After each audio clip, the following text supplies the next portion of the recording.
Say go, New York, go, New York, go. Say go, New York, go, new team, it's the same dream. New Nick City units, boy, they stay clean.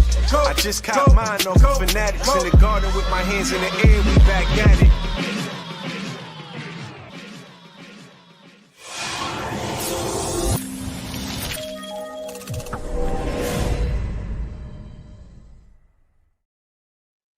Hey, welcome back to SKF Weekly. You see it?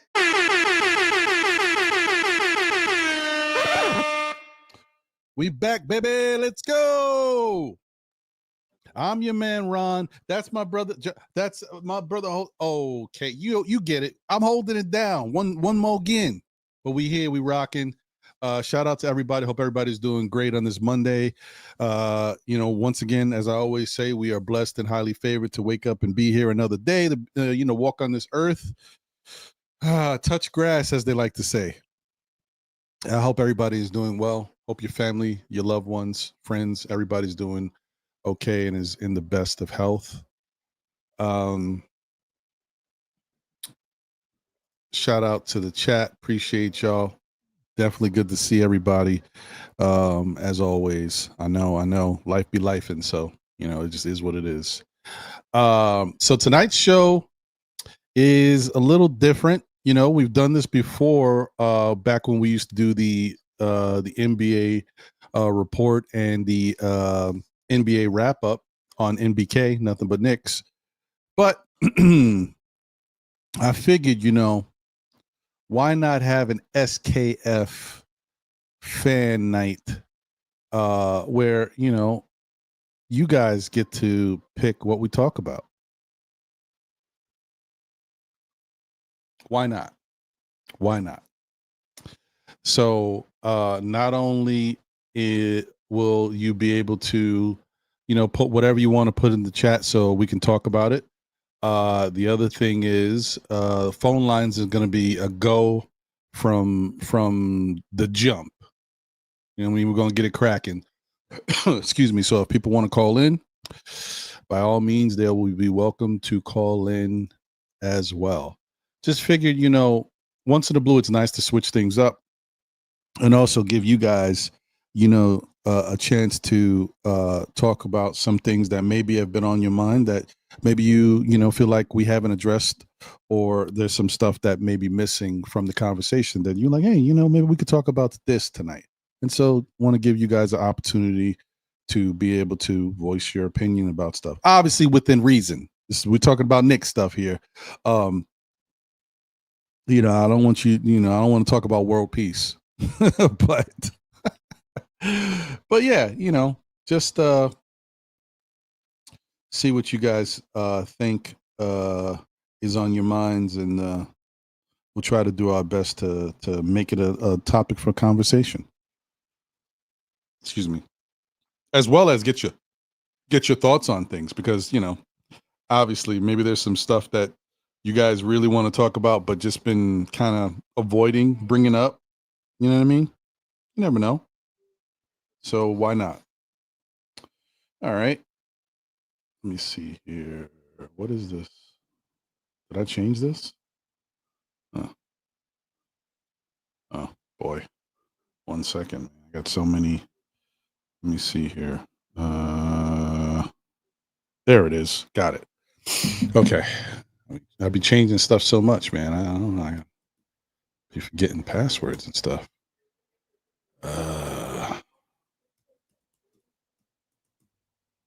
There we go.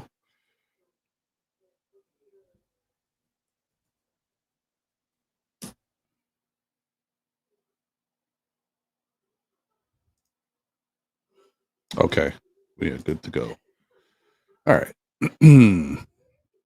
So, right out the gate. Let me hit this.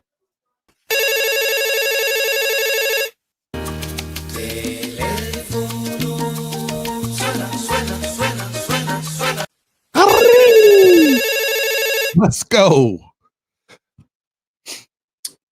You see it. The number is 347-305-7280. Once again, that's 347-305-7280. If you want to call in, we could chop it up. But in the meantime, shout out to the chat. Appreciate you guys because the chat is where it's at. Walter Blackman's in the building. Said good evening, Ron. What up, Walter? Good to see you as always. Nostalgic Nick is here. Says season here. Yeah, we getting close. We're getting close. Just Nix is in the building. Says salute, Ron. What's going on? Let me put these up. Matter of fact. Mm-hmm.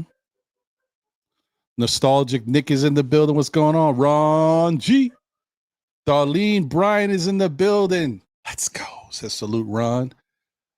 Keith Watkins is in the building. What up, Keith? Greetings from ATL. Carrie Cox is in the building. What up, Carrie? Says salute, Ron. Just Nick says, does the Knicks extend and keep Josh?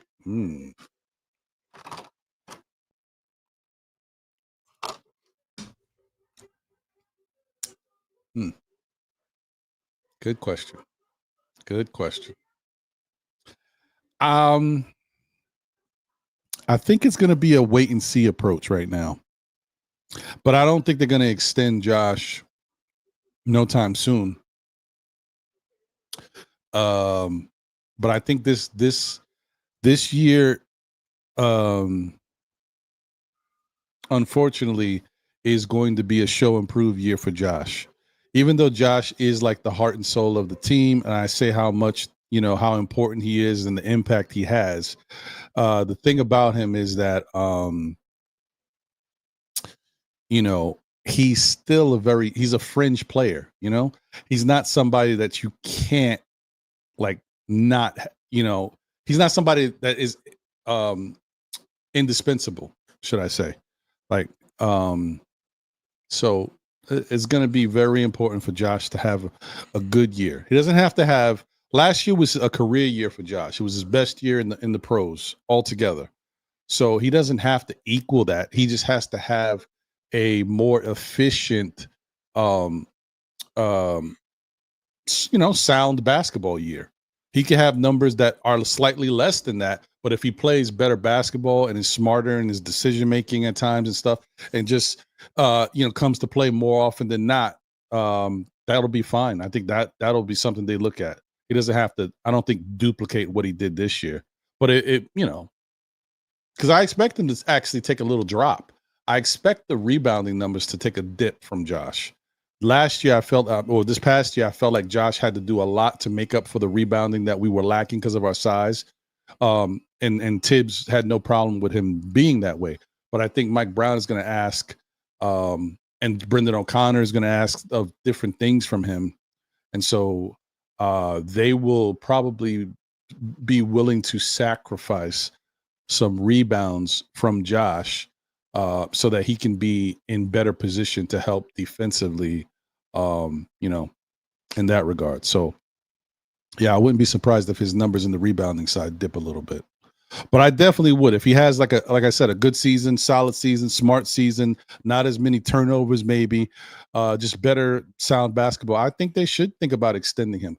But I think we got to be real, too. We know what Josh is and what he isn't. So I hope he would be okay with being extended at a similar number that he already got, because I don't think he's worth much more than that. And, I think that's the best way to look at it. But we'll see. Good question, though. Lena Franklin is in the building. Let's go, Lena. And shout out to everybody who's tuned in. Tonight we've got YouTube watchers, we've got X watchers, and we've got Kick watching the program tonight. So shout out to the viewers on all three platforms. Thank you, Carrie. Yeah, make sure you hit the like button. Appreciate y'all. Sometimes y'all forget what it looks like. It looks a little something like this.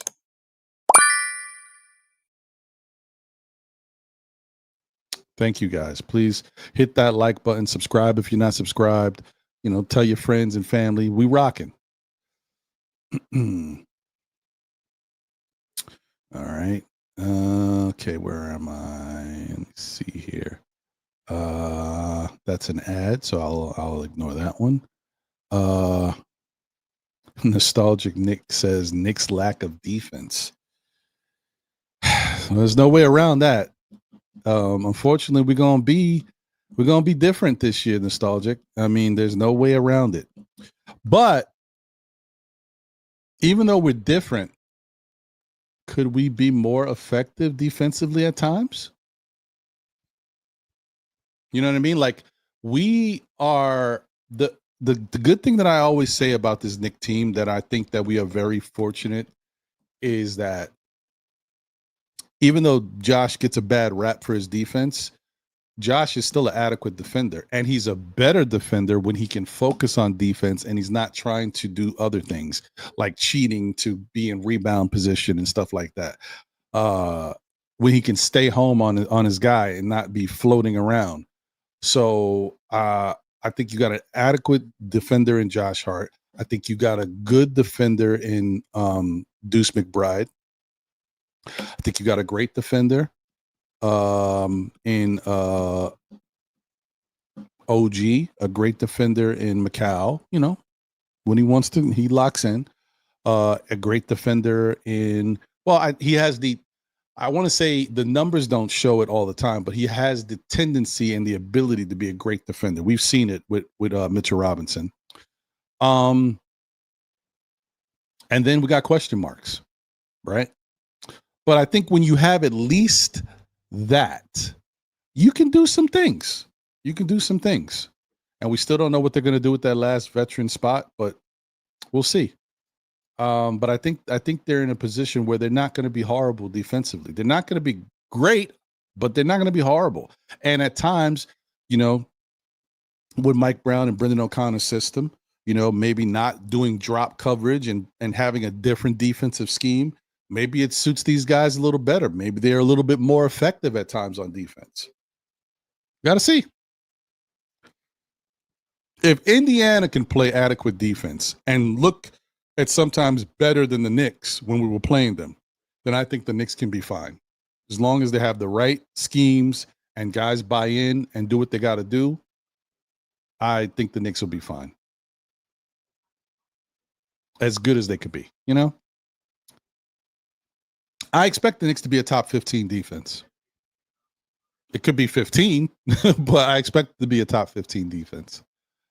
Well, we'll see. Kerry says, yeah, we will be a better defensive team this year. We might. I mean, honestly, with what they do and the style of defense that Brendan O'Connor wants to run, they might be in a better position to play defense. We got to see. You never know. Not all styles work the same, but you can get different results. So we'll see.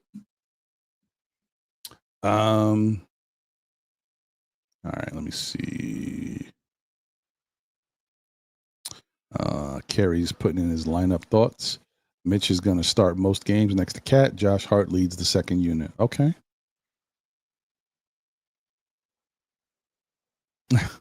Appreciate you, Nostalgic Nick. Thanks for that, man. Randu 1973 in the building. Appreciate you, my guy, and thank you for being a member of the SKF Army. Says salute Ron into the chat. Just Nick says, do we package Mitch and someone else for a wing player off the bench?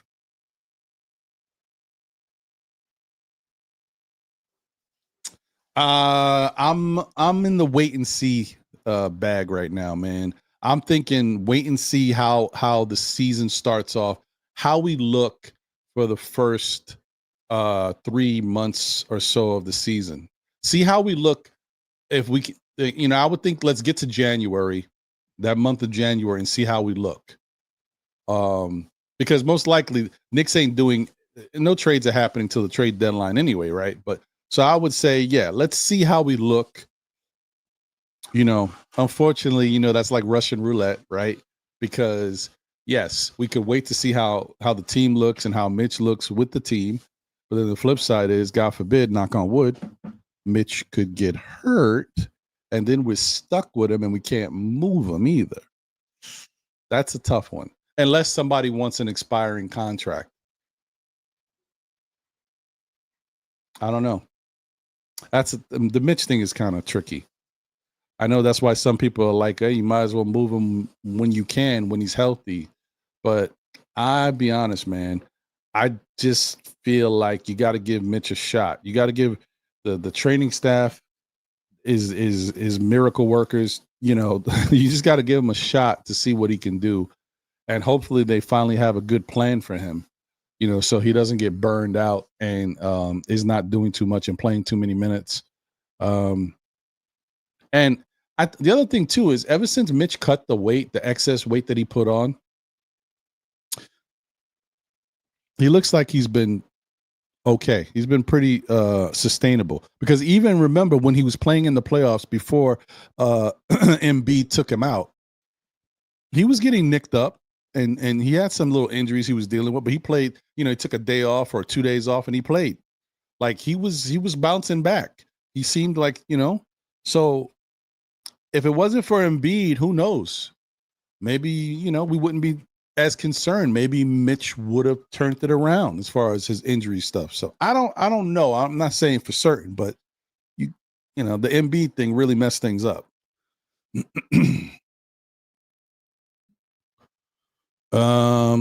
Nick Yak is in the building. It says we are going as far as Mitch takes us.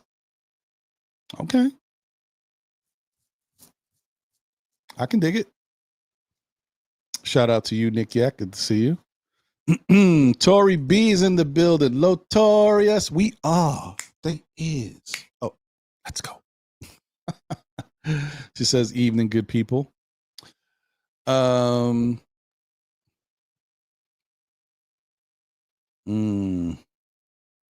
Kerry Cox says, we got wings. We need a ball handler, someone who sets guys up.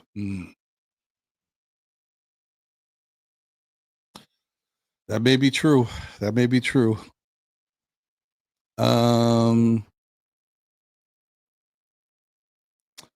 Sha Powers is in the building. What up, Sha? Good to see you. One half of Nick's Real Talk with my brother Divine. Please, as always, show them some love and support the show. Go send them some likes, give them some comments, and subscribe if you are already subscribed.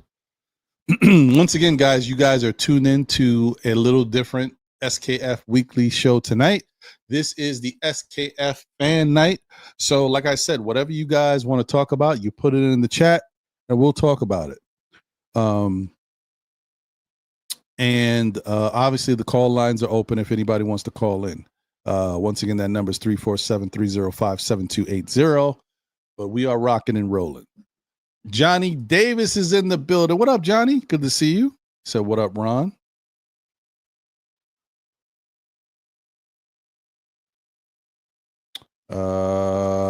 Just Nick says extend Mitch and keep Josh. Okay. All right. Nostalgic Nick says extend Cat.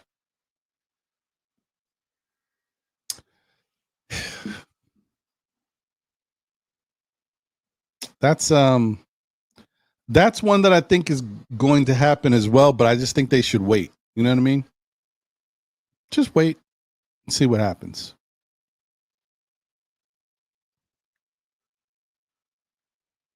Bagger Jones is in the building, said Team Ben Simmons. We need that guy to complete our championship roster.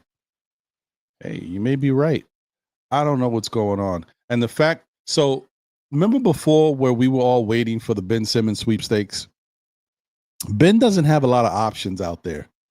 So the fact that we're waiting now makes me feel like the Knicks are not sure. I could be wrong, but I feel like the Knicks are trying to get stuff figured out. I think Ben has been taking a lot of time to decide where he wants to go. Maybe it's not, a high priority on his mind right now. Maybe he's taking some time for himself. we never know people's situations. Maybe he's in the middle of a long family vacation. He's like, I'm not doing anything until I get back. Who knows? You never know. No, we don't know. But I think the Knicks have a little apprehension. I think they want Ben Simmons, but I think they also like, they see there might be another need out there or someone else who can address their need. And then plus I know people are talking about that, the Knicks could be thinking about the possibility of finagling 2 veteran contracts, or at least getting 2 veteran people in here by moving off of one of their young players. I don't know. I mean, that might be something they do. They might feel like they got too many young players and but bottom line is this is a championship win now team. And as much as we want the young players to be involved, they're insurance. Like they're in case something happens, and they're break glass if need to. They're really not right now. It's tough to really say how these guys are gonna get minutes to play. So maybe they're feeling like we got so many different young people to choose from now. We still don't know what's going to happen with McCullers, but I'm just going to include him because I would hope the Knicks bring him back on a 2-way. It would be ridiculous to let him just walk just because you can't give him a real contract. I'm giving the guy a 2-way at least, but whatever, we'll see. So you got McCullers Jr., you got Dadier, you got Kolick, you got Huck Porty. You're talking about you drafted Diawara. And so,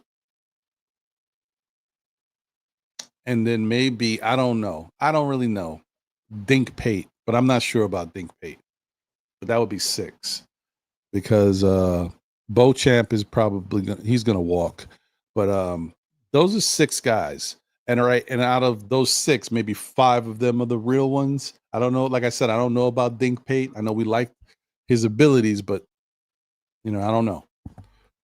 So out of those 5 guys, knowing what you're dealing with and you got championship aspirations and thoughts, maybe it is one too many young players. Maybe they could move off of one of them to get themselves somebody that can help them right now. I don't know. And obviously that really narrows it down to 4 players because McCullers not on the contract. Dink Pate, you can't move. Diawara, you could move, but he's not going to really get you anything back substantial. So you're kind of they're not touching Huck Porty. So really 2, Dadier and Kolick. And I can't see them moving Dadier, especially after we got those reports of him having such great shooting performances in practice compared to everybody else. And he's so young, 19.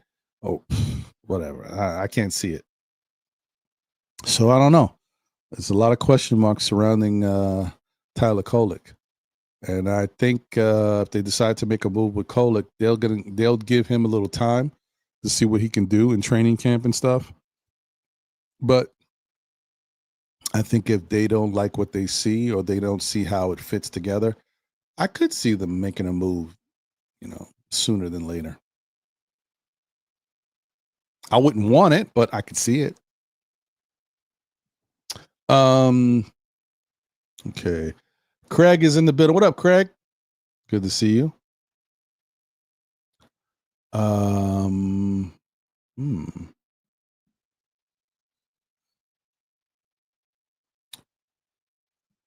Kerry says focus on McBride, Kolick, and McCullough.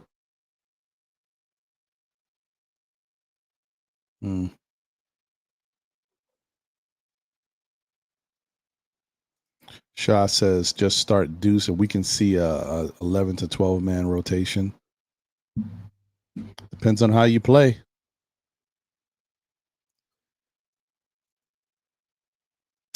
Nostalgic Nick says him and JB lost that series. He's talking about Josh and Brunson.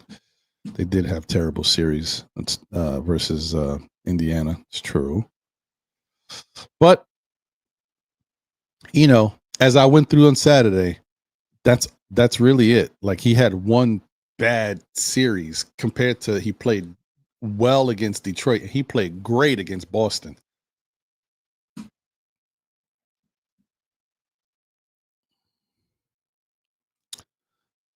Shout out to Double D in the building. So everything regarding extending or keeping players that just signed is contingent on everyone's play and how well the team does this year, on top of who's available at the trade deadline and end of the season. Mm-hmm. Mm-hmm. It's true. Shout out to you, Double D. Shout out to Kareem Grant in the building. Salute to the chat. Ron, good evening, fam. Good evening to you, my guy. Hope you're doing well, and thank you for being here and a member of the SKF Army. Salute. Wolverines 1986 in the building. Said hello all. Hope all is good. 65 days until opening night, and Rick Brunson and Mo Cheeks are still coaches on the Knicks staff.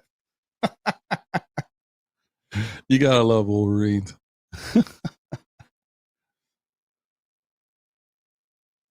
Shaw says Deuce, JB, Bridges, OG, Cat, and Clarkson, Hart, Yabo, Mitch, then Tyler, Pac-Man, and Huck.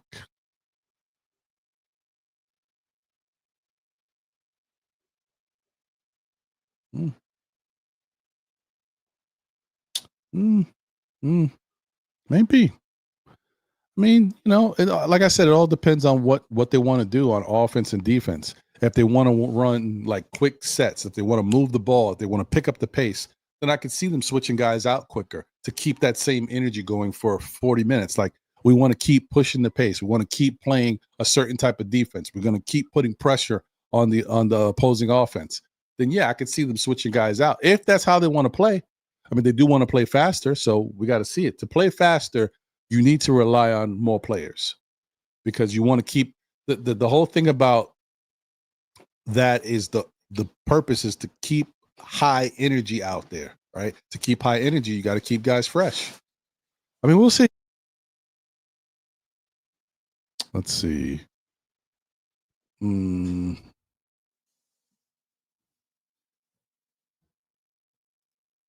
Sherwin in the building. What up, Sherwin? Says, good night. I'm trading Josh while his value is high.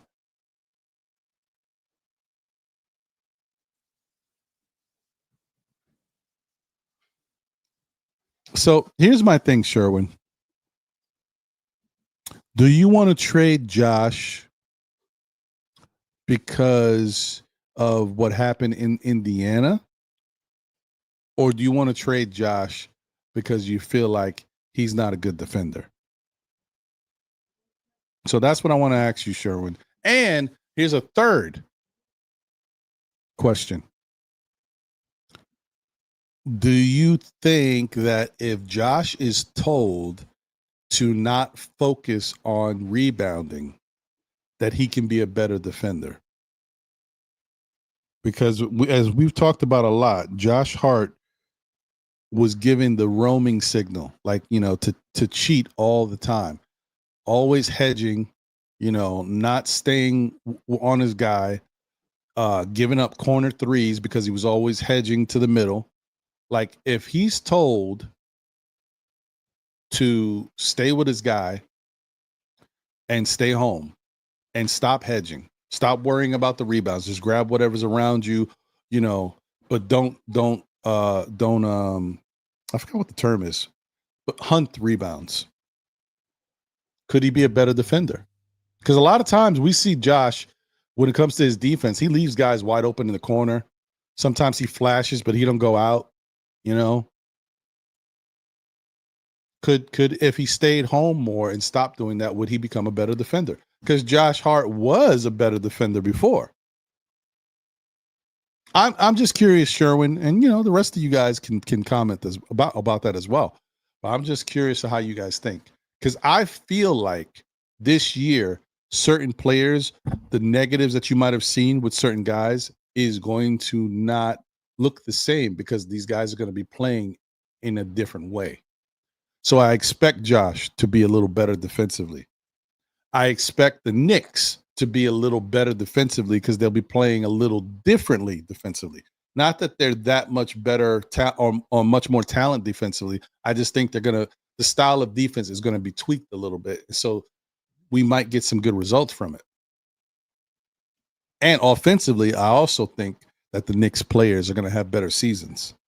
I think they're all going to have good seasons because I think the style of offense is going to benefit everybody. We'll see. All right, let's move on.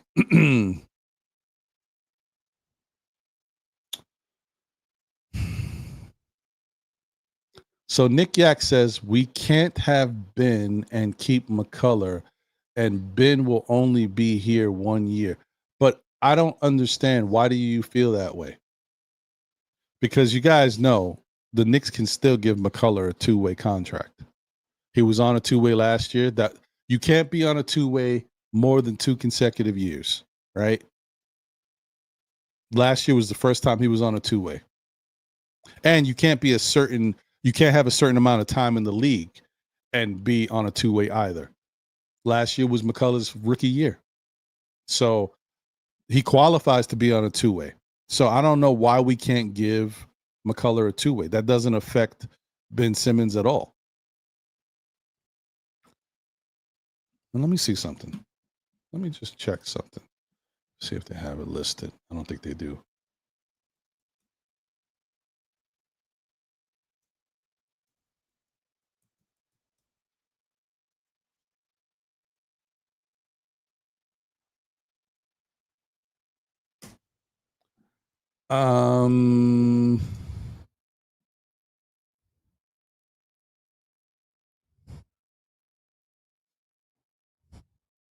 Yeah, they haven't really. All right, let's check this. Maybe this has it. New York Knicks. Look at that. The New York Knicks have 3 two-way contracts, and none of them have been officially given to anybody yet. The Knicks have a two-way qualifying offer on the table for Kevin McCullough. Hey, there you go. So if he now it could be now, of course, it could be on him. If he don't want to accept it, that's on him. That's a different story. Maybe he's like, well, I'm not going to get no playing time here. I'm a young guy, but there's another young guy like Dadier that's here, you know. That's a different story. If he don't want to accept it, that's on him. But that's what we should do to be able to keep him at least another year. And then next year, we could offer him a contract once we decide to make a move, you know, get rid of somebody else.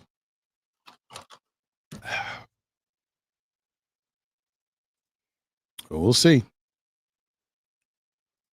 Shah says if they move Tyler, great place would be Brooklyn. They're looking for a point. Mm-hmm. Okay.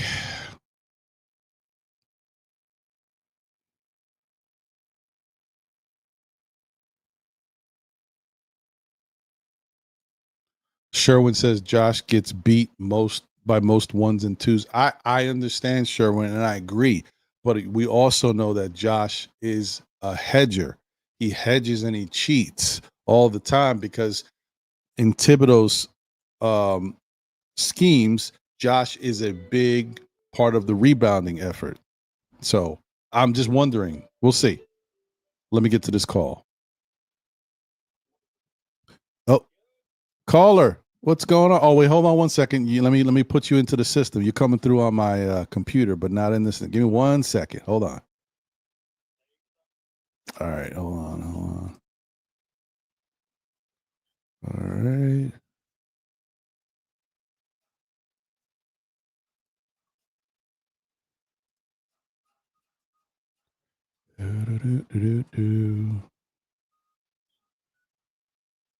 There we go. Okay. Now you can speak. Caller, you are live. This is Yuri. Hey, what up, Yuri? What's going on, brother? Oh, man, this summer we're officially out of, free agency. We're almost heading into the training camp. We finally got our coaching staff. And now I'm wondering, that front office is acting really a lot quiet. Mm-hmm. Too quiet for my liking. Yeah. Yeah, they're very quiet right now. Quiet. What are they waiting for? What are they doing? I mean, honestly, I don't know. I mean, I know, I don't know who first said that idea of the Knicks trying to possibly bring in 2 veteran guys. So I really wish I did, because if I knew, then I could say maybe there's a little bit more fire to that. Maybe that's what they're waiting for, but I don't remember who first announced that idea. So I don't know how much teeth there is to that. But outside of that, I really don't know what they're doing. All I can think is, because at a certain point, you're not going to keep waiting for Ben Simmons. Yeah, no, I think they moved past the Ben Simmons train at this point. I think those reports have died down. I haven't heard anything regarding Ben Simmons. The last I heard was, 2 weeks ago? Mm-hmm. SKF, that they were quote unquote interested. Right. But now 2 weeks went by, we haven't heard anything. Nothing. So I'm assuming that they're like, okay, if Ben Simmons is not going to make a decision, screw you. We'll re-sign Landry Shaman, which obviously we heard a report from Ian that he's the favorite now to come back. Right. Also, I wouldn't be surprised if both Landry and Delon Wright come back as well. I wouldn't be surprised if both of them come back. I mean, the only thing is, if you decide to bring back Landry and Delon Wright, is either one of those players worth trading somebody from your team now? So that's the tricky part, because if you could bring back one of them, no problem. But if you want to bring back both of them, you got to trade somebody. So is anybody that you currently have on the roster that has some value attached to them? Are those 2 players worth trading somebody from the team now? Right. That's tough. Like I think that's a tough decision right now. That's a tough one. Because now Kevin McCullough Jr., we can't sign him. Karan called that too, by the way. He did. Karan called it. Shout out to Objective Knicks fan, by the way, for even calling that out. Because I didn't even know that was the thing. I thought we were able to re-sign him on another two-way deal. He actually was the one who helped me realize that we couldn't sign him once we found out that he played those 4 games, and that, which is kind of stupid. That's a really stupid rule. You got an 82-game season. A young player that is hurt most of the season comes in, plays 4 games, and loses rookie eligibility and no longer can be signed to that contract. That's crazy. But whatever. Right. And let's be honest, I'm not in a rush to sign anybody. I'm good with the roster that we got, to tell you the truth. Mm-hmm. I'm in no rush to sign nobody. I'm really not. If this is the squad we're going to roll with, 14-man rotation, I'm okay with that, to tell you the truth. I'm down for the Trey Kolek idea. There was a few people who suggested it, but I think the one who actually started it was War Hebrew Remnant. He started that, actually. Mm-hmm. He recommended it, that idea. And it got me thinking, I don't like trading Kolek because I do think there's still value in the kid, because he is a pass-first point guard. Mm-hmm. And that's very rare in the NBA. Pass-first point guards are dying, and they're the last dying breed. Jalen Brunson's not a pass-first guard. He's a combo guard. I think if you keep Kolek, right, let him get one more season underneath, right, and if he doesn't improve defensively, then you get rid of him. I'm with you there, Yuri. That's how I feel.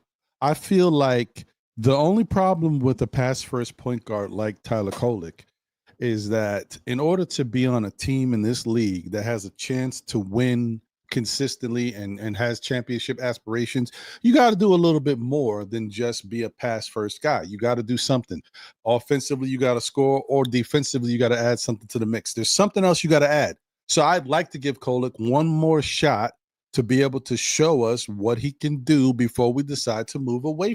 My whole thing is, I do not have a problem trading Tyler Kolek. I just have an issue with not realizing what a person really is before I decide to move him. I think the Knicks in the past took a long time to do that. They waited too long to move people, but they gave people a lot of shots.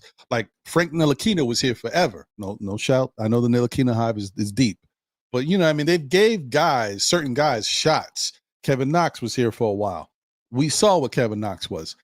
Give a guy like Tyler Kolek one more shot to see what he can do with this team this year. And if he doesn't look, or even not even the whole year, to the trade deadline. If he doesn't look good, if he doesn't acclimate himself, if he's not a positive, if his net value is not a plus, then you move him. Move him. I have no problem with that. Listen, I don't care about what he did in the summer league. I'm gonna keep it real. Was I annoyed at it? Yes. But don't let summer league fool you. The kid can play. Right. And I also want to say one thing real quick, Yuri. Just because all those stuff that I just mentioned, if none of that happens in his favor, right, that doesn't mean that his trade value is going to diminish significantly. So I want people to understand this is very important. This is something we all have to learn as being older and smarter watching the NBA. This is something I didn't know when I was younger. I just realized this now.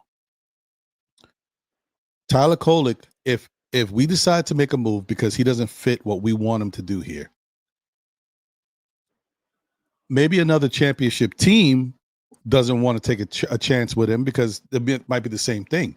But any other team that's not contending, that is just starting to build up, those type of teams, Tyler Kolek goes to one of those teams. Would love to have Tyler Kolek on it. Yes, he'll go off over there because he'll get the playing time. He'll get used more. He can orchestrate things differently. There's no Jalen Brunson ahead of him. You know what I mean? Like, that's the thing. So guys are going to have value, even if they don't have value with us. They go somewhere else where the floor is a little bit more open, and they'll get busy. So the value is still going to be there for Kolek, even if we decide to trade him at the trade deadline. Right. As where the Knicks stand right now, you don't have to rush anybody to sign anybody, right? You're good where you stand. You're under the second apron. Right. So you're about to be above it next season, though, after the 25-26 season. They're going to be above it. Whatever happens this season is going to determine what happens next free agency. Mm-hmm. I know Fawn's in the future, but we got to point that out. This is their one shot to win it all. Am I being greedy when I say title or bust? Absolutely. It's not fair to say title or bust. It's not. But given the circumstances, given how close you are to the second apron, given what Leon Moses gave up to make this team into a contender, what he had to do just to get rid of the coach, if you look at it the way it is now, this can go either one or two ways. The Knicks make a finals appearance this year, which is very likely, or they make the Eastern Conference Finals, and they still say, okay, we're nearing the second apron, we got to trade a few key players. Mm-hmm. Or they get completely embarrassed, which I doubt is going to happen in the playoffs, and just say, yo, we got to blow this team up and start from scratch again. And hell, you might even see some offense changes in the front office as That's well. True. I don't think that's going to happen, though. You're not wrong. That could happen if things go south. So, a lot's riding on this season. Me and Crowan talked about it all the time. There's a lot. People don't know there's more riding on this season than people realize. Mm-hmm. Yeah, this is going to be this is a tough one. This is a very important season, and I mean, I wish things were. Unfortunately, this is new for the Knicks too, right? The Knicks are used to being the underdog. They're used to always being like, it's almost like playing from behind because everybody counts the Knicks out. The Knicks have been the butt of the jokes for years. But they're not the underdog anymore. Exactly. Now they're not the underdog, and it's like, can they also, do they have the hunger, right? How bad do you want the championship? Because when teams have hunger, it shows. It goes a long way. So I hope the Knicks remain hungry in their pursuit of winning a championship. That's important. And Jalen Brunson said something about it before. He was like, I like the fact that we are counted out. I like us to be hungry. So we'll see. I don't know. Now that they're see how it works.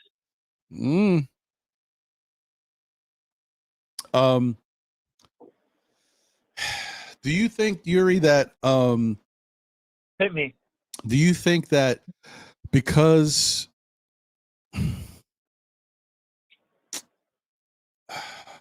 I think Cat was very impressive last year at times. I mean, very impressive. But do you think that this year it'll be tougher for Cat to be as good because of all the negative stigma attached to him? The Cat has been the same Cat every year. He comes to New York 1 year, all of a sudden everybody's making jokes now. You know what I mean? Even some of the Knick fans, I mean, that's your guy. Like, I get it. The first couple times, it's cute. He's funny. He does some mannerisms. All right. But I think it's kind of getting a little too much. You know what I mean? I think, it's a bit much. Listen, I'm just going to say this right here, right now. And I think because I have watched Cat. This guy was playing through injuries. Mm-hmm. He was playing with runner's knee. He was playing with a broken finger, a bone chip. The man was banged up from just playing in a post game where he's supposed to shoot threes. I'm going to say it. Tom Thibodeau had him play center and wanted him to be the guy that was the rim protector. Tom Thibodeau changed his whole game up. He wanted him to be a defending center, which Cat is not. If you're going to play Cat at the center position, you play him shooting threes. Cat's original position was a center. Yeah. If you want the 5-out spacing, if you want him to shoot threes, if you want the spacing that made you the best offense 2 months ago, 2 months into the season, you put Cat at the center position.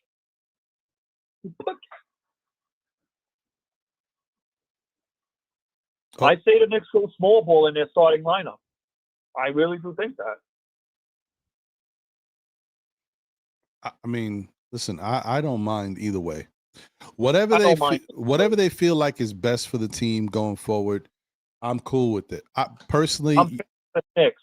Yeah. Whatever the Knicks feel like they feel is comfortable, it's comfortable. But I will always support this team no matter what. I'm with you there. I mean, you guys already know. I've said it multiple times. My starting lineup, I want Deuce. That's my opinion. I'm not saying I'm right. I'm just telling you that's what I see. I could see the Knicks doing some work with Deuce as the starting shooting guard in a Mike Brown offense. Okay, it's not a Tom Thibodeau offense, a Mike Brown offense. I could see Deuce doing some work. And here's the thing. If you look at those lineups that Deuce is in with Deuce and OG, Deuce and OG is a plus together. Oh, I know. Yeah, plus minus might not mean all that much. But when Deuce is on the floor, the team is different. Mm-hmm. I saw something. This was about 2 months ago. Okay. I forgot who said it. It might have been Nick Verse. Oh, okay. I think he had put up something, and what he did was he showed defensively, right? He showed the defensive lineups that worked in the playoffs. And you know what? 90% of those defensive lineups had Deuce in it. Even when they went small defensive, when they went with Deuce, Shamet, DeLon Wright, whoever else they put with that lineup, Deuce has been the stabilizing factor in these defense, and his defensive rating in those lineups was the second highest in every lineup, and in some lineups it was the first. So what that tells me is Deuce is a really good defender. He's an X factor. Yes, he is, but he's a really good defender, especially when you put him around other guys that are playing defense, because then he can really lock in. So I'm just saying, guys, I know Deuce is small, and I know people get very concerned, with seeing Brunson and Deuce in the backcourt. Telling you before, Deuce is a little bit of an anomaly because he plays good defense, and he's 6'2", but he's got a 6'9" wingspan. That 6'9" wingspan for Deuce is everything. It matters. So I'm just throwing it out there. Deuce, and here's the thing too. Don't we all remember Game 1 collapse? when Deuce was in the lineup, we had a 14-point lead. Mm-hmm. 14-point lead. The minute Deuce gets taken out, the league collapses. I'm sorry, don't we all remember that? I do remember that. Sorry, I know I keep you up at night, but it has to be said. McBride is true. the X factor in this team. And let's just put it out there, his trade value is probably at an all-time high right now with that contract that he's got. Yeah, no, it is. It's a great contract.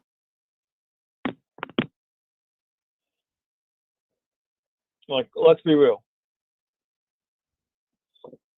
And let's be real, he's probably going to get extended too. If I had to put my bet on it this year, I would think so. You know, Deuce is a very interesting person for this Knicks team, because even if they give Deuce more money, most likely his contract is still going to be one that's very manageable for the organization. So yeah, I think Deuce could be one of those people that he could be the next Mitchell Robinson, the next guy that's here for a while. Even if Mitch leaves, Deuce might be the longest tenured Knick after a while, you know? So yeah, I could see it.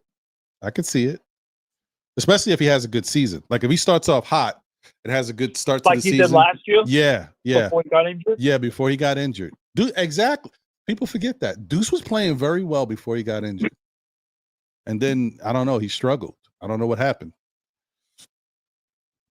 Well, we'll see. I'm expecting Deuce to have a breakout year under Mike Brown. I'm expecting Mikal Bridges to have a breakout year under Mike Brown. I agree with that. What concerns me, SKF, and this is something I had in the back of my mind, what happens, let's just bring it up for all conveniences, what happens to Mitch? Let's just bring it up for conveniences. What's going to happen to Mitch? Guy's going to become a free agent next year. Next time we handed out an extension to him. I'm just saying. No, here's the thing, Yuri. I was thinking about this too. We talked about so many things on Saturday's show, and I'm surprised I didn't have a chance to get this out. Right. The bottom line for me is the front office needs to wait on Mitch, okay? You do not extend Mitch. You got to let him play this season out. We got to see what he can give. And you have some type of benchmark, right? You know, you have to be realistic. This is Mitchell Robinson, who has been injury prone. He does get hurt, and you can almost pencil him in. Just say Mitch is going to miss some games, but how many games is okay? If Mitch plays 55 games and plays in the playoffs, are you okay with that? Repeat that again. If Mitch plays 55 games in an 82 game season and he's healthy for the playoffs, are you okay with that? 55 games, regular season. Mm-hmm. He misses some games, back-to-backs included, right? Mm-hmm. Mm-hmm. But he's healthy for the playoffs? Yep. I'm okay with that. I am the too. Regular season does not mean that much to me, to tell you the truth. That's where I'm at. That's where I'm at. And back in the day, if you played 60 or more games, that was the benchmark for a healthy player and somebody you wanted on your team. But if you look at the NBA in the last 5 years, look at how many games these guys are actually playing these days. They're lucky if they get 60. A lot of guys don't make 60 games. And we're talking stars. So I got to look at things a little differently. And for Mitch, 55 might be a high number, but I still want him. I want him to be healthier more than not. So I think 55 is a good number. You know, I think 55 being fair. I think it's a fair number. Yeah, I think, and if he can give me 55 games in the regular season and be healthy for the playoffs, I'm cool with that. Because bottom line is Mitch. This ain't the same Knicks team that it was back in the day where Mitch was a really big piece of it. He's a piece of it. But and when Mitch you got these the Knicks offense.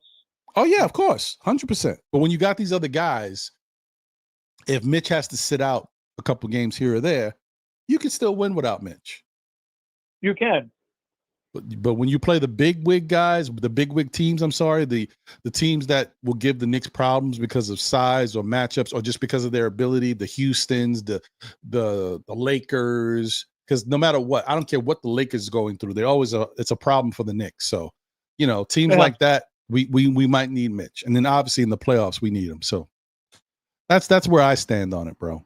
Oh, but my whole point was, the reason why I say this with Mitch in particular is because apparently Mitch loves being a New York Knick.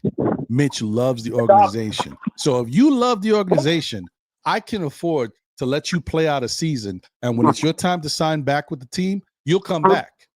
That's my thought. If I can't feel that way with everybody, but I would think if Mitch loves the Knicks, he's happy being the longest tenured Knick, all this stuff. Listen, when it's your time to be a free agent, we're going to give you this amount of money. I hope you come back. I think you should come back. I talked about this too personally. Ron even said, don't be surprised if the Knicks if they gossip him in the title and say, yo, Mitch, well, we can't give you this amount of money. This is the money we're going to offer you. If you want to go somewhere else, we appreciate what you did for New York and bringing us our first title in 53 years. That can also happen. True. That's true. That's true. We got to see, man. Hey, Yuri, listen, man, I appreciate the call. I want to leave the line open just in case anybody else wants to call before I get out of here. But, hey, as always, it's a pleasure, my brother. I want to leave you one more question. Go ahead. I hang up. And this is a question relating to what I heard on my own. Mm-hmm. I heard that after the Game 1 collapse, Josh Hart went after, this is speculation, but it's also a grapevine report. Josh Hart went after Tom Thibodeau behind the locker room. Speculation being Josh Hart sat down when Deuce was in the lineup. That was the 14-point lead, right? Mm-hmm. Josh Hart tried telling Tibbs, yo, my legs are giving out on me. If I continue to play, I feel like my ACL is going to pop, or even worse. Mm. Josh Hart was trying to tell Tibbs that. Tibbs told him, no, I need you out there for rebounding. Yeah. And you're getting subbed back in. I don't trust Deuce. Josh Hart, after the Game 1, went after Tom Thibodeau. He had to be held back by Cat, OG, and Mikal. Mm. So I don't know how true that report is. I haven't seen any articles on it. That's a grapevine report that I heard. Right? Mm-hmm. Mm-hmm. I wouldn't be surprised if that's true and it's being kept under wraps. That is interesting. That is interesting. I did hear, okay, so you gave me a little bit more info about it. I did hear what you're saying about Josh and Tibbs kind of getting into it. I didn't know the context of it though. And you gave me a little bit more context. What you hear? I just heard that at some point in the playoffs or whatever, I don't know, Josh and Tibbs got into it. I don't know, I that's all I heard. No one told me more. And so I didn't search for it, to be honest. I don't know what was happening when I heard it. I kind of dismissed it a little bit.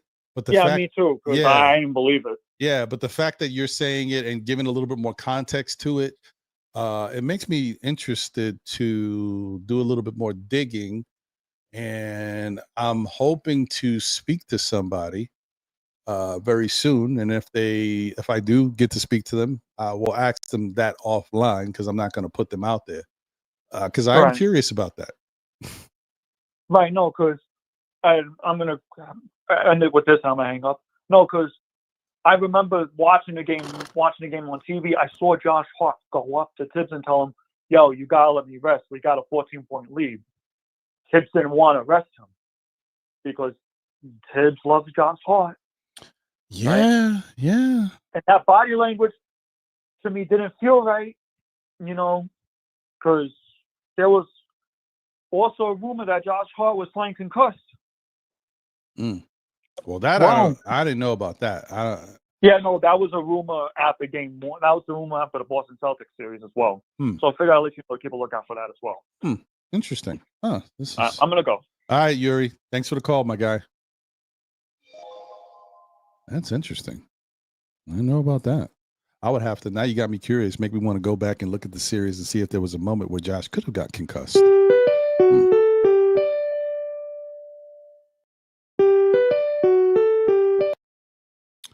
What's going on, caller? You are on with SKF Weekly. Your name and where you're calling from? What's happening? The one and only Ron. It's your man out here on the west side. sunny San Diego. What's As we call it out here. happening? There you go. Yo, man, Soul Finger. What What's up, happening, Soul baby? Finger? What's happening, my brother? Oh, man, nothing much. Yeah, look, I know I ain't been around. I ain't been to catch anybody. I've been around, man, since Moby Dick was a sardine. But I saw you were on. I was like, oh, let me holler at my man, Ron. Mm-hmm. Yeah, man, you always welcome, my brother. Good to hear from you, man. What's happening? Oh, yeah, man. Nothing much, man. You know, talking about the New York Knicks, you know, and it's always a good thing. I'm all excited. You know, I'm excited about this season. I'm geeked up, man, like a little kid hopped up on Now Laters and Slurpees, you know. So, glad to hear it. So now I'm just going to wait and see what's going to happen with this last spot and everything. And then, you know, once training camp get going and all like that, because I know, look, expectations are high. Mm-hmm. They're high. They you know, they so high that, you know, don't tell me, you know, the sky's the limit because their footprints on the moon. So that's how high we are, you know, like sitting on the rings of Saturn high. So, right. You know, so, you know, but it's going to be it's going to be a real interesting season, man. You know, to see how everything's going to come together and with the new the new additions we have on the team, see who's going to do what. You know, it's a lot of pressure on the team as well, because you got to look at, you know, how the roads go. Cleveland's going to be healthy. You know, Pacers are injured. Boston. But then you got to realize you got to keep your eye on Orlando. Some may think, oh, Orlando, whatever. No, those young cats are hungry. And you have Paulo. So I'm just saying, Detroit's going to be better. They learn. That's another young team we got to deal with. You know, we got to deal with, you know, granted, you know, my whole thing is not saying don't start smelling yourself, but don't be scared either. You know, scared money don't make money. But be mindful and see what happens. We don't know how it's going to look, but I'm all for it. I'm all ready for ECF. I had called it last season. You can ask Wise next time you hear from him. Mm-hmm. I told him, I said, we're going to ECF, man. Now, I'm not going to say, I didn't go out there and jump out there and say finals, but I was like, but if we make the finals, I won't be surprised because there's something about this team where we were going. But hey, we came up shorter than a little man on his knees. So, but hey, you live and learn, you make those moves. That's true. And there's going to be a lot of expectations this year, man, coming up. And as you said, it's pressure because, you know, I am not.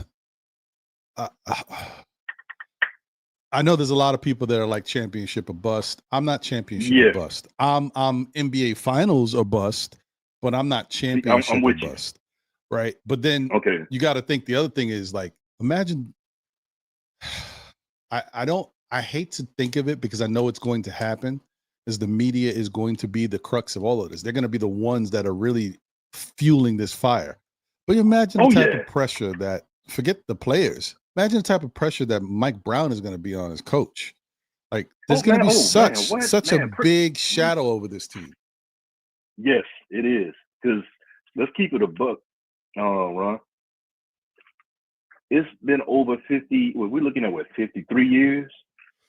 53 years since we won a championship, right? Since Knicks won a championship. It's around there, in diapers. Yeah, it was one. No, I was in diapers when we won the last championship. All right, so I can't call that I can't say anything about that. Last time seen us go to the championships twice, come up short. You know, and then now we were so close, you could taste it. Everybody was tasting it. It was hype. You know, I had a homeboy that was out there. I got a homeboy I was deployed with. He was in the city when they beat Boston. And he was there for the weekend. He was talking about how bananas it was out there in the city, man. How cats were just losing their ever-loving mind. People just going through it, man. It was like, wow, you know, this is what it is. Now, that's just winning the playoff game.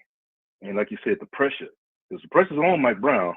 Because let's be honest, we have yet to see a Knicks team this talented. Mm-hmm. I mean, unless you can think of another Knicks team. I can't. I can't we haven't seen it. Yes, I could say there might have been back in the day in the 70s, but I haven't seen it. Yeah, as talented as we have today. Mm-hmm. Because, I mean, the way I look at it is the team that won the championship is the most talented team that we ever had in Knicks history. It's a fact. They won a championship. Yeah. So, I mean, some may think, oh, that logic is flawed or whatever else. Well, 53 years worth of taking L's kind of begs the difference. You know what I'm saying? So, with that being said, it's a lot of expectations, high expectations. I am with you. I'm riding with you, and I'm riding with you in the Cadillac. The only thing you need me to do is get out and put gas in as we drive down this road, because I'm with you. ECF or bust. For ECF, well, not ECF, even ECF. I'm finals or bust. Finals or bust. Excuse me. Having a senior moment. You all right? I just got off work. Having a senior moment. But I'm with you. Finals or bust.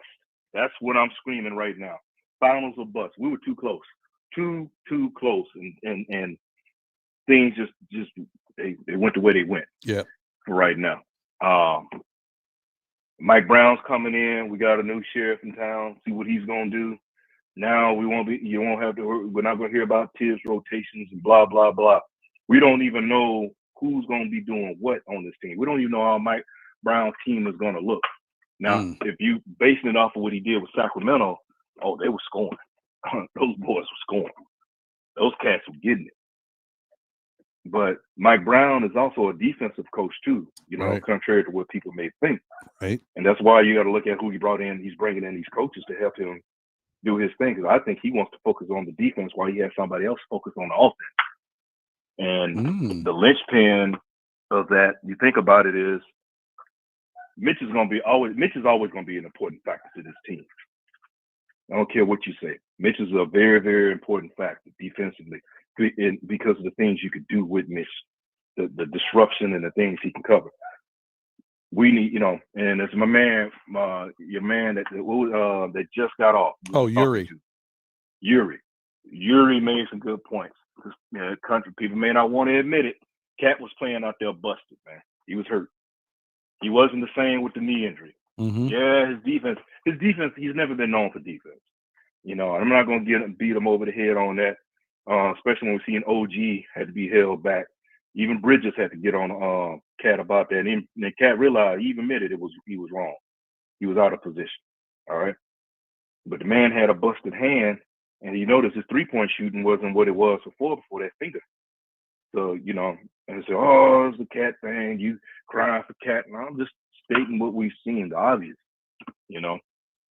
One thing, and you know me, Ron, one thing I won't do, I don't bash one player to put another player above. If that's the team. If I'm being a fan, right. I'm critical of them. I'm going to call them out, but I'll never try to downplay Brunson to say Cat is better or whatever. Right. I'm not doing that. I don't believe in that. Never have been. I'm all about the team as a whole. But I want to see what we're going to do, and I'm also intrigued with our young guys that we have as well, and how the development is going to look with them now. I still think that Leon's got a rabbit in his hat that he hadn't pulled out yet. Well, what you mean? He can't do anything. We don't have the money. Look, man, never say never, because Leon has been making moves and doing things that none of us thought we could be able to do. So that being said, I'm with you though. Finals or bust, and I think we'll see how it comes together once training camp comes in and we get some preseason. But I'm excited about this one, man. Yeah, I'm with you, Soulfinger, man. This is it's a long time coming, and I think, like I said in the past, sometimes we take it for granted, right? Because now we have turned into And I understand that, right? Because I like to call it the Yankee thing. There's a lot of Knick fans that are Yankee fans. There's some that are Met fans, Giant fans, whatever. But the Yankee thing is a big piece. Yankee fans are used to winning. Or maybe not as much right now, but for the most part, they're used to winning. They're used to having a really solid team. In some cases, having the biggest players on the team. So, but you have that mentality, and when you're used to that level of, I mean, I want to say excellence at times, but I just want to say competitiveness and being there. You get spoiled sometimes. So I feel like, I feel like when we look at this Knick team, some of us get a little spoiled. People don't realize that we got a 2K team over here. This is the type of team that I was playing 2K, and I'm like, I put this team together myself. This can never happen in real life, and we got a 2K team over here. So, you're absolutely right. See, that's the difference. Like, I like thinking about how the Knicks, because it's no secret. You can tell that I got a draw or whatever. I'm from the dirty. I always let that be known. And my football team, I'm a Who Dat. I'm black and gold. I bleed black and gold. I'm a Saint. We're the Aints. We're rebuilding. However, Drew Brees got to New Orleans. It was a whole nother animal, and it was like you said, it was like a 2K team. You just chucking the ball up. When we had him out there, so you got used to, because now we're getting used to winning. Mm-hmm. That's the thing. We're getting a taste of winning, and now the expectation is you went from blah to ah, and the expectations of the Knicks now is to win. And the thing about it is, we can. That's the thing. If you look at the what we have on the team and how it's constructed, what Leon's make these moves and everything. Yeah, I hated to lose Hart. I did. I hated to lose Hart. I hated to lose Redhead Kingpin, Dante. I hated to lose him. That one cut. That one cut me just like when we lost IQ.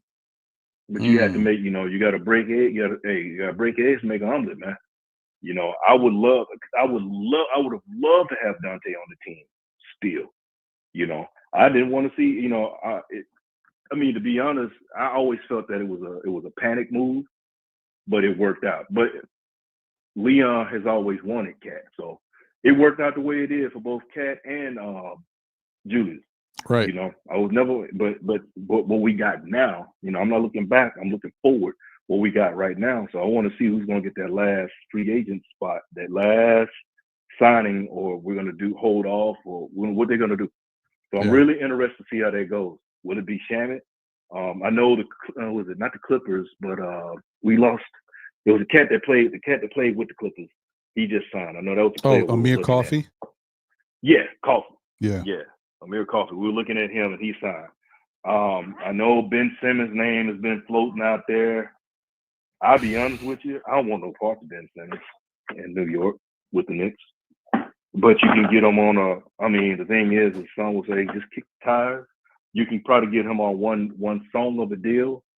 I'm just leery of anybody that runs in that circle like that and all the other stuff he had going on. It's kind of like this cat was like the talk of the town. He was like end all be all say all. Like some of the old folks would say, he was the catch the jump. Now it's kind of like, does he want to play? I mean, what's going on? And I'm not knocking anybody for any mental illness. That's not what I'm saying. But, he hasn't been Ben Simmons, or whatever. Even when he was in Brooklyn, he had a chance to do some things. And it really, what did he do? See what I'm saying? So be interested to see which way the organization goes. Or will they bring back Shamet and what's my man, the other guard we had? I'm having a senior moment. DeLon Wright. Yeah. Be interested if they bring them back and run it back, But who's to say? I'm here for it. All I know is I support the team. Let's get it. I hear you, Soulfinger. Hey, man, listen, I appreciate you, my brother. I thank you for the call. The latest on Ben Simmons is nothing, just that another team has been added to the mix, which is the Miami Heat. Let him go. So maybe the Miami Heat is considering Ben Simmons as well. We already knew it was it was the Celtics, it was the Knicks, it was the shoot, what's that team that I'm just thinking of? Oh, the Sacramento Kings. But yeah, I mean, I would just say this. This is the thing about it, though. The Knicks just gets a lot of clickbait. You know, anything to get the Knicks fan base up in a frenzy. Because let's be honest, basketball wise, the Knicks got the most frenzy, passionate, hungry team out there. Fan base of the fan base. You know what I'm saying? So there's no other fan base like the Knicks fan base. And media loves to try to throw that catnip out there and get a reaction. So I don't, that's why I don't like, when I get my information, the news, I'm going to like checking out what you got going on with Freezy, the others in the pod, in Knicks Nation pod and the podcast, that thing's going. Cause I can't with the national media, the mainstream, because they're selling wolf tickets, man. They are there selling wolf tickets and want to start up all kinds of silliness. It's too much, you bro. Sit up there. It is, because it's stuff that Stevie Wonder and Ray Charles can look at and be like, man, come on. Exactly. That's why I try to, sometimes as a fan, especially when things are good, I get excited. I like to see the Knicks or if my Mets are doing good, or the Giants. I like to see them in the national media. I like to see people talking about these teams, but in a way I don't. In a way I don't. Like right now, and I'm not, this has nothing to do with what we're talking about right now. Right now, everybody's talking about Jackson Dart. Like the whole point is the Giants have decided to bring Jackson Dart along slowly, right? Because he looks really good. He's got a lot of stuff that they can point and say to, man, he's got some things that looks like he can be ready pretty fast, but he's not ready yet. Could he go out there and learn on the fly? Yeah, but there's certain things that he still needs to work on that, a few games watching another professional quarterback or talking with another one on the sidelines and just learning the game, being in practices, will help him develop so that by the time he goes out there, he's ready for a lot more than he's ready for right now. Yes. And you got all these different BSPNs and all. Hey, is Jackson Dart ready to start opening night? Like, they're always sensationalizing everything. That's all they do. Yeah, they do. And that's what they do. And I listen to what they say that about the Knicks, and I see some of the trades that pop up online. I'm like, come on, man. Come on, man. I mean, I'm sitting there. I go on my little Boosie voice. Come on, man. Come on, man. That's what they do, man. That's what they do. Anyway, man, listen. Hey, it's always a pleasure. It's been too long, so Finger. We haven't chopped it up in a minute, so I'm glad to hear from you, man. I hope everybody's doing well. Hope your daughter's doing well, man. It's good to hear from you. No, appreciate it, brother. And I try to get on with you on some Saturdays. Get on. I've been running around and.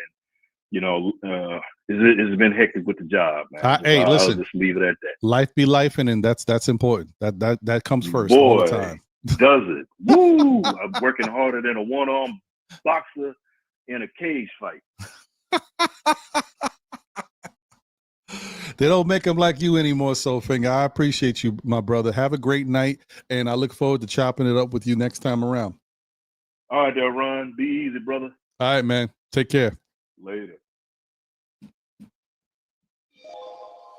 All right. Let me say what's up to a couple more people. And I had some questions. See if I can get to these questions before we get out of here. Shout out to Craig in the building. What up, Craig? Craig said, when you say they're not going to be great, do you feel like you don't have any faith in the new coaches? He might have been talking to somebody in the chat, but still, do you feel like that they don't have any faith in the new coaches? Asking about the players. I will say that I think the players are going to buy in. And we do know that there was players that came out and said, how they felt about Tibbs. So I'm sure that Mike Brown, even though people think Mike Brown is just like Tibbs, he's not. And I think the players know that he's not. Okay. So, this might be a breath of fresh air for them. Shout out to you, my guy, SKF Weekly. Your name, where you calling from? I know who it is, but I just felt like, asking you anyway. Hey, Ron, what's up? What up, Randu? How things doing with you? Hey, man, I can't complain. I'm here, so if I'm here and I'm able to do the show, and life is okay, my family's all right, then that's all I could ask for. We're getting through it. Right. How you doing, man? What's on your mind? Oh, the one thing I've been thinking about is who's gonna start, because it seems like there's a three-way choice between Mitch, Josh Hart, and Deuce. Mm-hmm. First, I'll start off with Mitch. Now, Mitch does give us defense, rebounding. The only problem with him starting is, so far as like when it comes to like pace, it would be slower. And then also you would have to put Cat at the 4. And I mean, like, Cat at the 4 is like, defensively, he gets like cooked. And me myself, I'm not too big on Mitch starting. I mean, now there are some games now when that would help, like we going against teams like Cleveland, maybe the Thunder. All depends on what lineup they go with, Mm-hmm. or other teams is like has a real big front court. Mm-hmm. Mm-hmm. But okay, now let me say about Josh Hart. Josh Hart would give us more offense. Would have no problem playing with pace with Josh Hart. Okay. And also, he can give you rebound also.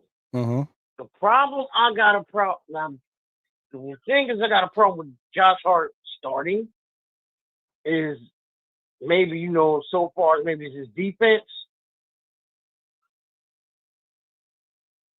Really with me, even though Deuce is undersized, has a 2 guard, I would still be in favor of Deuce starting. Because he can give you offense and defense. He can give you both. Mm-hmm. I that's where I'm coming from. I can agree with that. So you said now, and I agree with you on what you're saying. That's my stance. My stance is that the starting lineup should be situational. I know some coaches don't like that because they like to have a level of continuity with the starting unit in particular. But I think that with this Knick team, if you have 4 constants, which is Cat, JB, Brunson, I'm saying, OG and Macau, I think you can have that 5th position could be a rotated, position that moves around. Like, I don't think that's going to mess up the chemistry that the other 4 have, because a lot of times because a lot of times that 5th person is not a big focal point of the offense, and if they're doing their thing on defense, that's not going to affect anything. It's really about the offensive plays and the schemes that you come up with and how the ball moves and who takes shots and stuff like that. So I just think that they can afford to switch it up. You can have Mitch play certain games.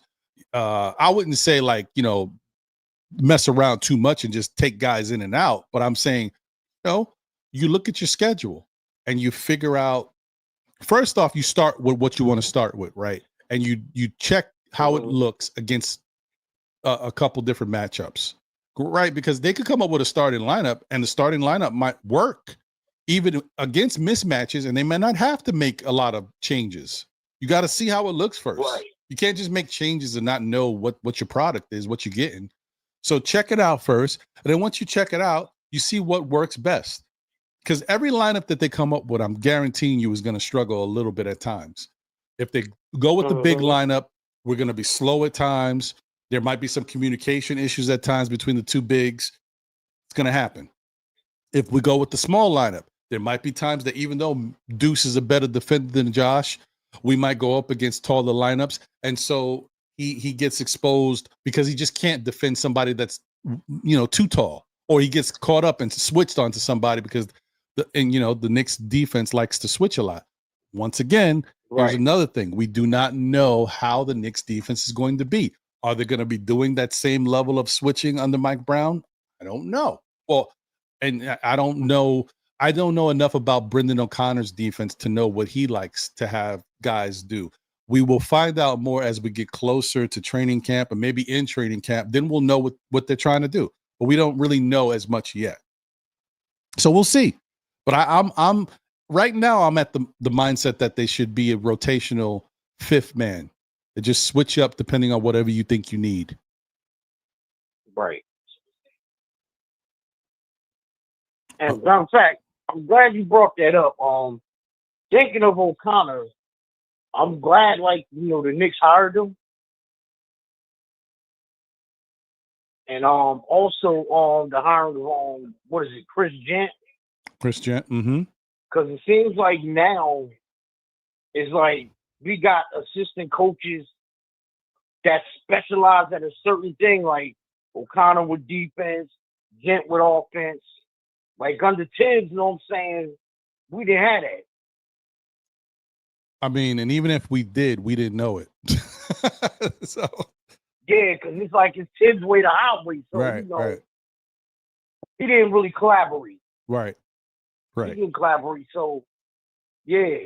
So I like so far the coaching staff. I like what I see so far. I do too, and I think honestly, that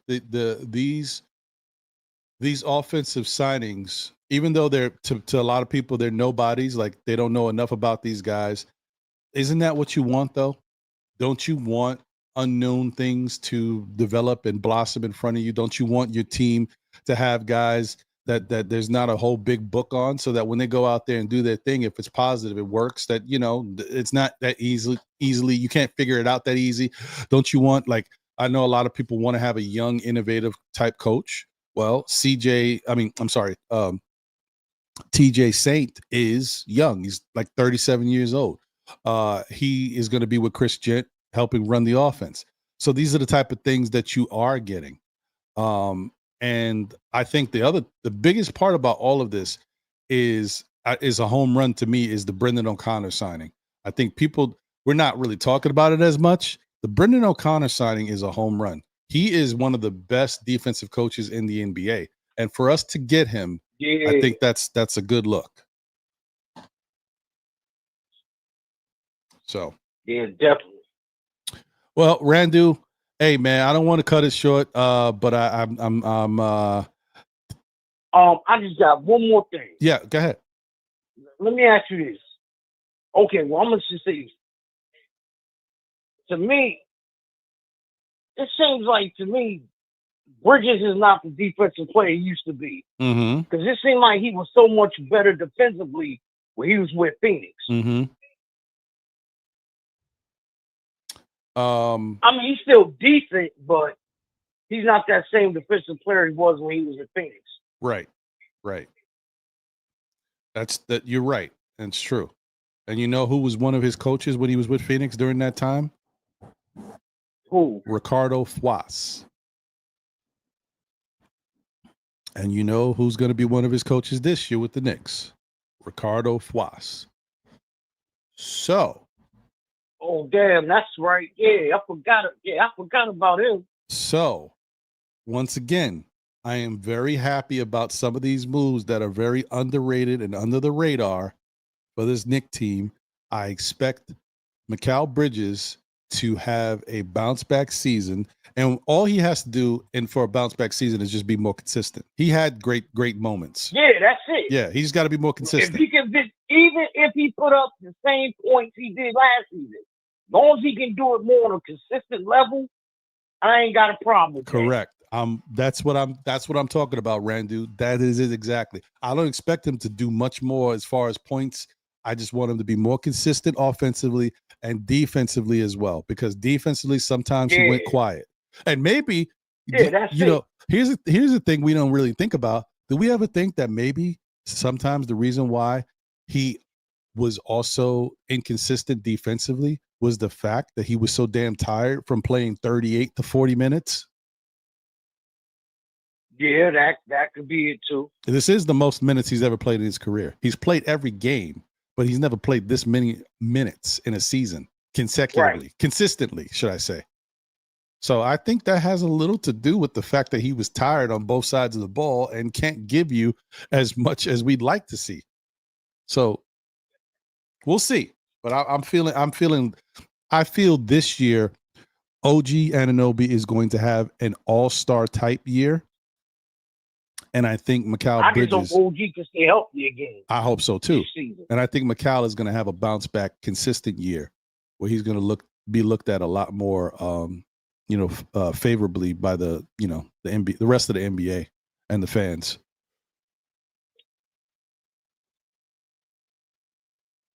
So, all right, Randu. Hey, man. Once again, I appreciate the call, my brother. Thank you, as always, for being, a big part of the fan base and supporting the Knicks. But more importantly, thank you for being an SKF member and everything you do to support what we got going on over here, my brother. All right. All right, have a good night. You too, bro. Take it easy. All right. Okay.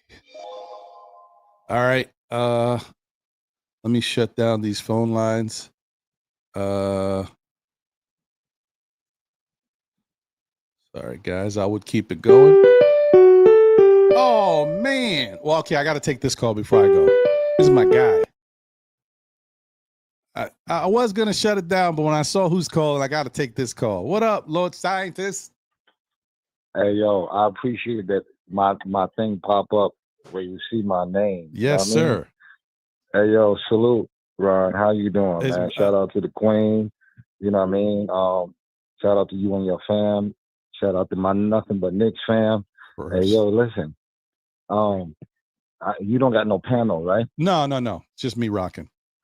Okay, so listen, I'm gonna try not to hold you. Listen, I agree with everything that you've been saying thus far. And listen, this is my opinion. Mm-hmm. You know what I mean? Like, I've said it on the Queen show, on Dope Soul. Mm-hmm. Listen, I believe Deuce is gonna have that season. And this is my opinion. I believe Mikal is also gonna have a great season. Mm-hmm. You know what I mean? Especially because of the reasons like why you say the underhand moves that is not really being reported on a large scale. Because listen, cohesiveness starts with that connection that you had. You know what I mean? Relationship wise. So the moves that I see that's being made is confirming the cohesive nature of what Leon Rose is doing.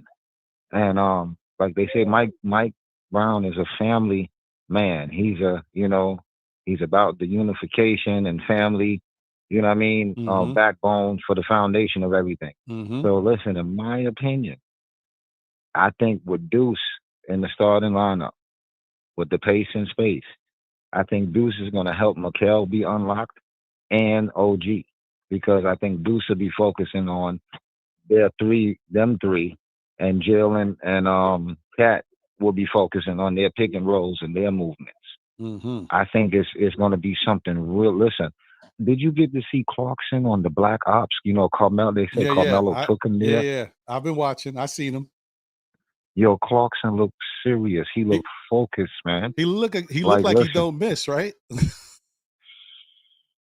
Listen, I can't see it. I'm just listening. Oh well, I hear you. My fault. No, no disrespect. Yeah, but my point is, I'm hearing how serious he looked, he was really stunting on them dudes. You know what I mean?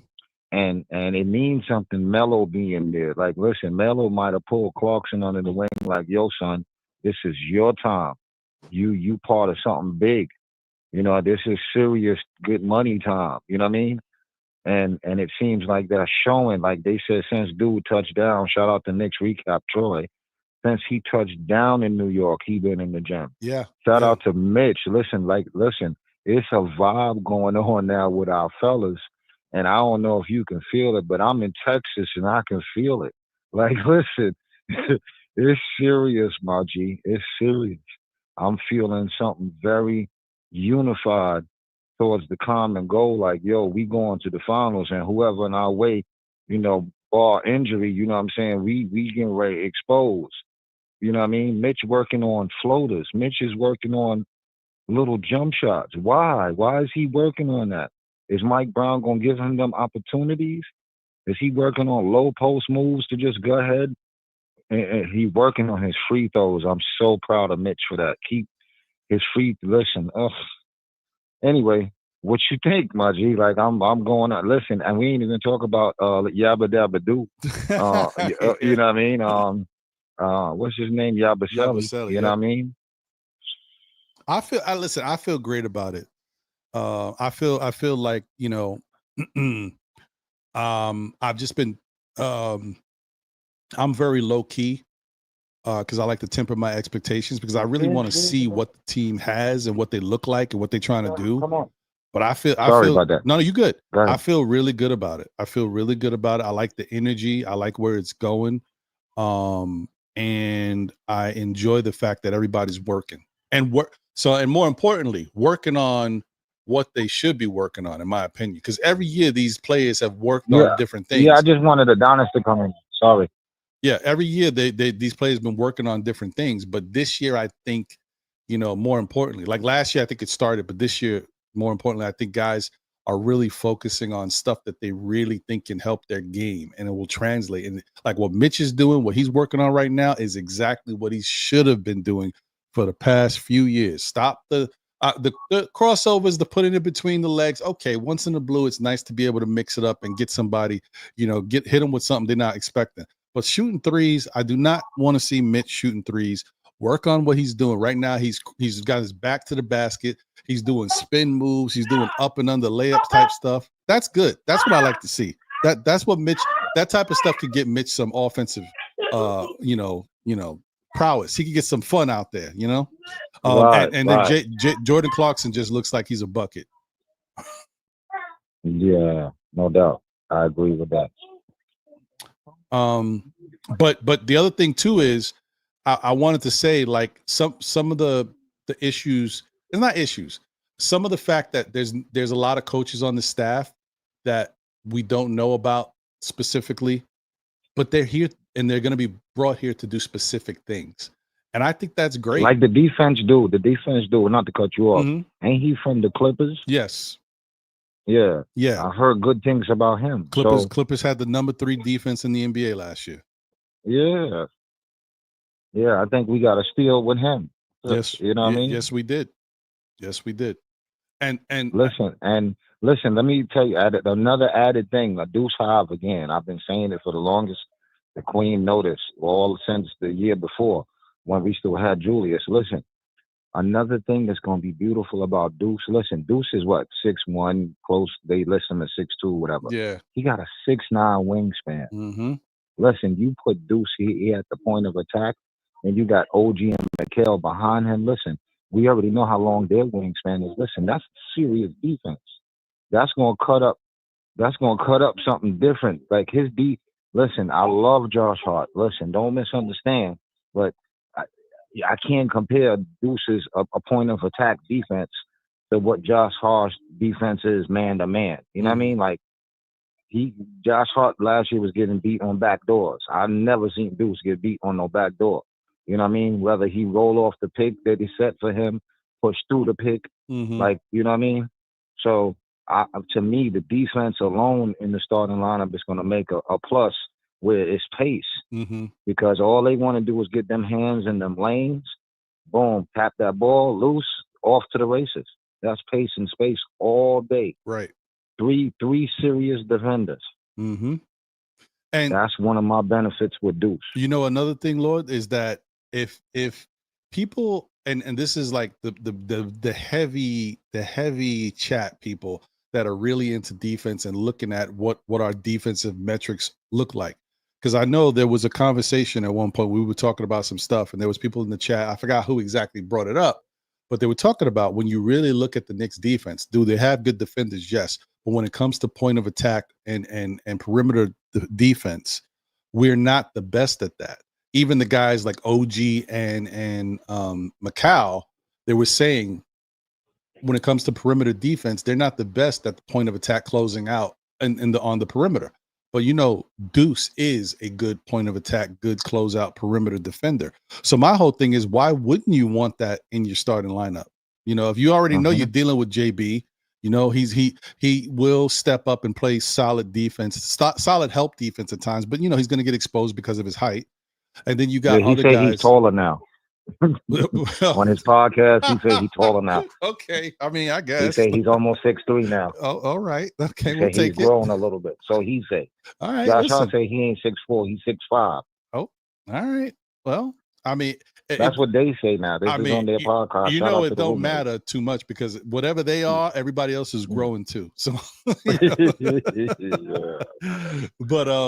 yeah, I just think that if you talk about our point of attack defense and our perimeter defense not being as solid as we need it to be, when you know you got a guy in Deuce who is good at that, why wouldn't you want to put him in the starting lineup in a different system, mind you? It's not Tom Thibodeau's system. It's a different system. It's not Tom Thibodeau's system. Shout out to Tom Thibodeau. Definitely.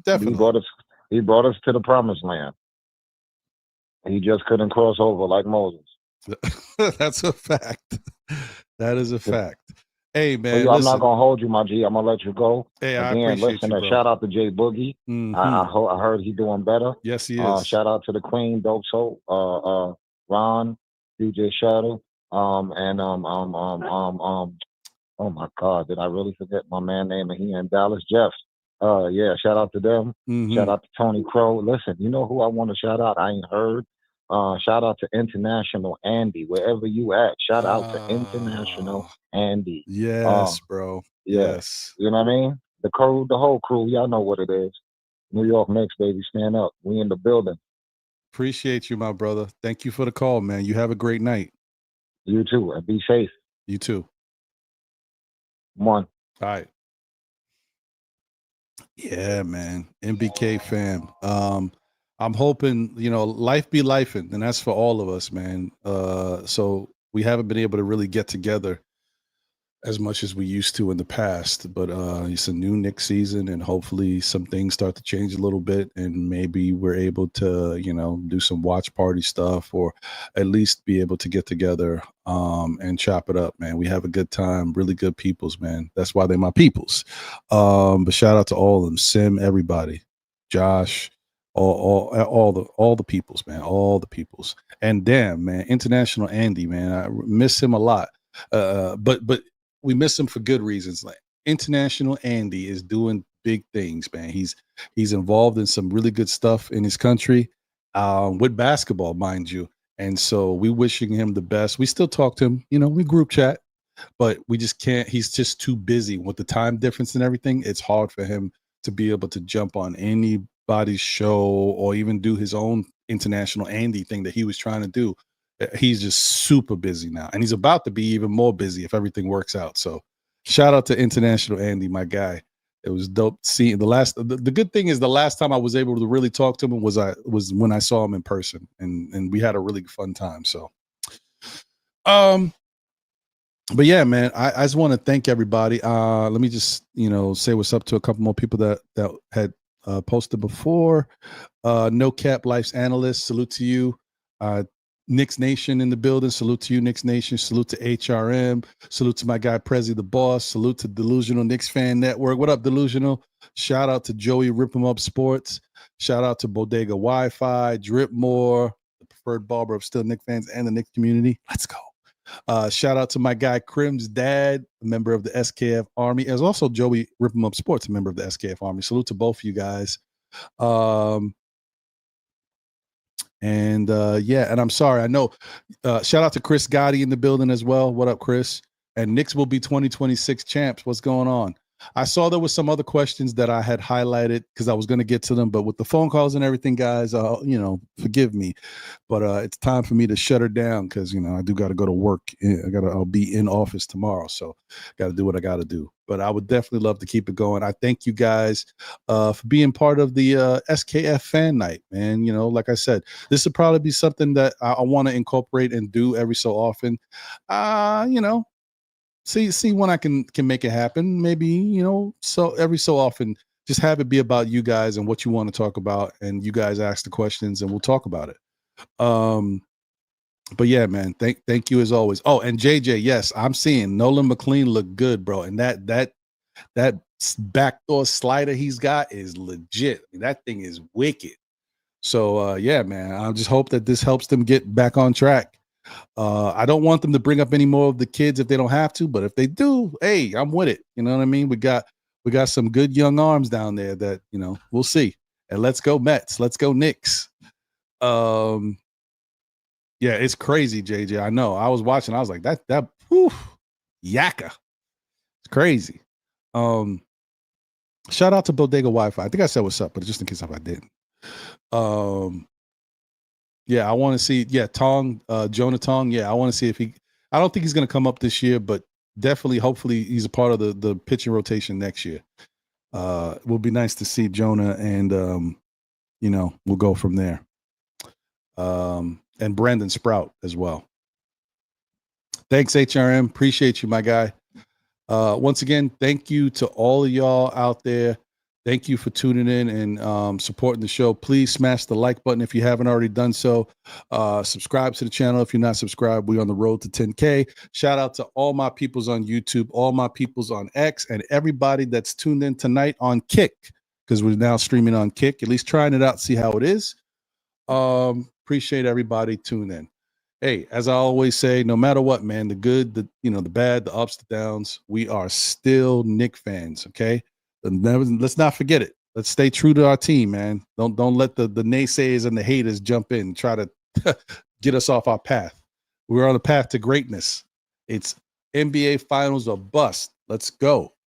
And as I always say, tell a friend who tells a friend who tells another friend. Still Knick fans. We'll be back again, whether it be on Monday nights at 9 p.m. for SKF Weekly with myself, my brother John, and my brother Jose. We'll be full strength again. Or on Saturdays at 11:30 for Know the Ledge, open panel with everybody, all y'all. You know how we get down, and please continue to tune in to the new show that comes on sporadically. State of the Game, where we talk about the Knicks, could be the Mets, could be the Giants, or all three. Hopefully, the next show I do, we'll be talking about all three. It'll be a little tricky, but I'll be switching it up. So appreciate you guys, and thanks for always supporting and tuning in.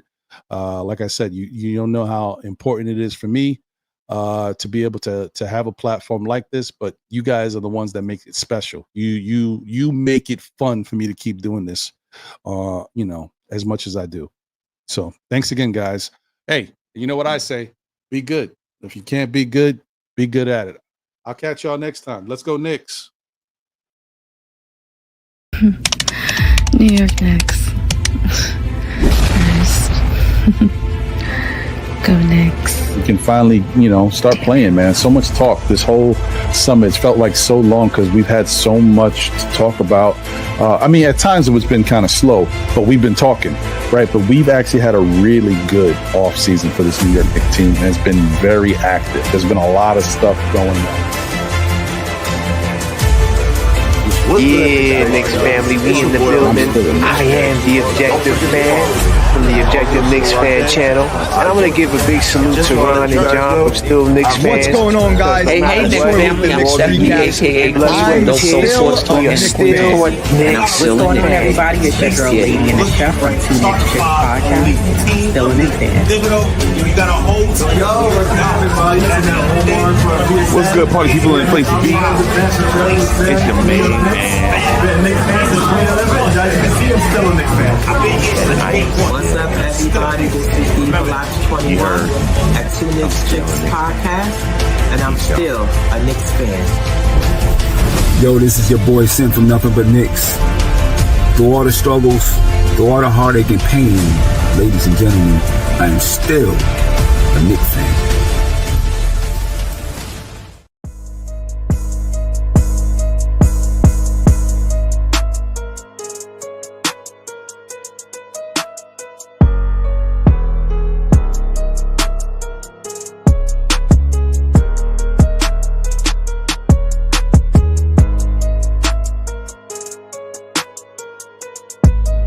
Peace, y'all. This is Apollo Reed from the Garden Knicks crew. And I don't know about y'all, but I'm still a Knicks fan.